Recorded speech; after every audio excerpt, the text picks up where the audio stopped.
point in anyone's life where they grow up. I think that we're growing up all the time, and we always will be.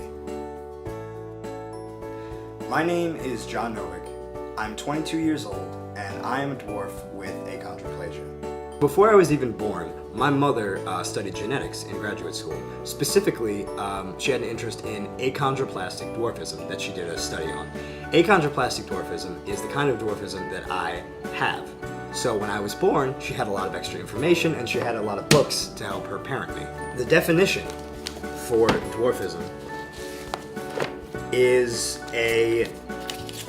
the abnormal underdevelopment of the body characterized predominantly by extreme shortness of stature. Now, there's a lot of different kinds of dwarfism, as I mentioned before, and the most common kind is the kind that I have, which is achondroplasia. Achondroplasia is characterized by disproportionately short limbs, a normal-sized torso, large head, and with a depressed nasal bridge right here, a small face, and stubby hands, as well as the curvature of the spine. The term is dwarf or little person. One or the other is totally fine, just not midget. A lot of times midget is thrown around as the term to describe someone who has dwarfism, and not only is that incorrect, but it's incredibly offensive.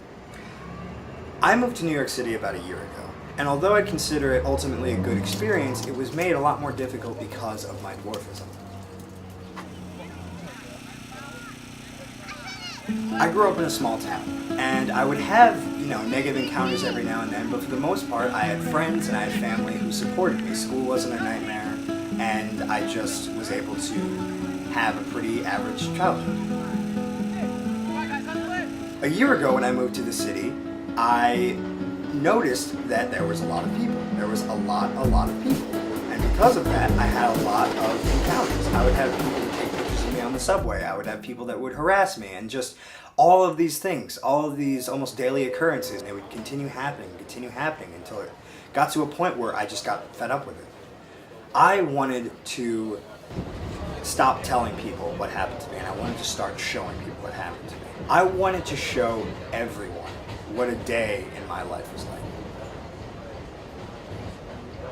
I was fortunate enough to be able to use this camera, which is actually known as a button camera, because the lens I'm going to be using is so tiny. It has a button cover-up that I'm going to be slipping through a shirt that will be completely unnoticeable. So we are all packed up, the camera's all ready and going. I'm going to turn it on right now. It's rolling. And we're going to go see what we can capture. So let's head out.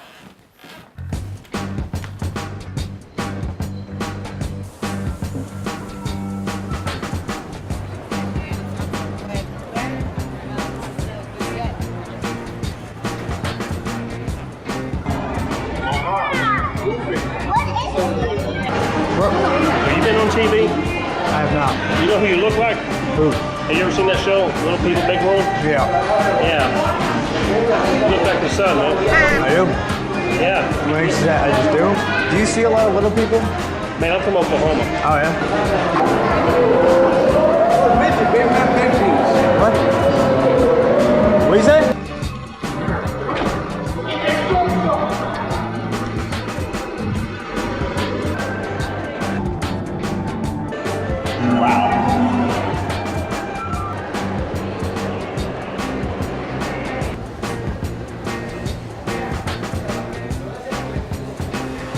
And I hope I didn't offend you. Oh, no, it's okay. I appreciate that. No, it's fine. Hey.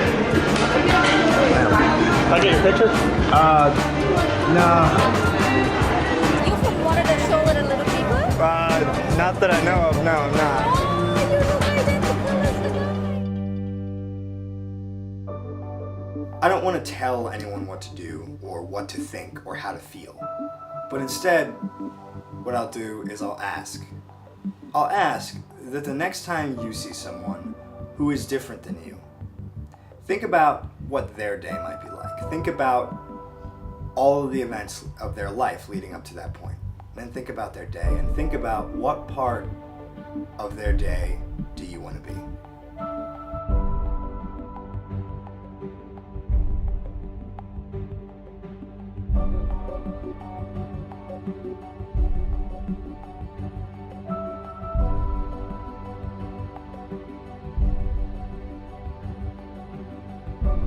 Oké.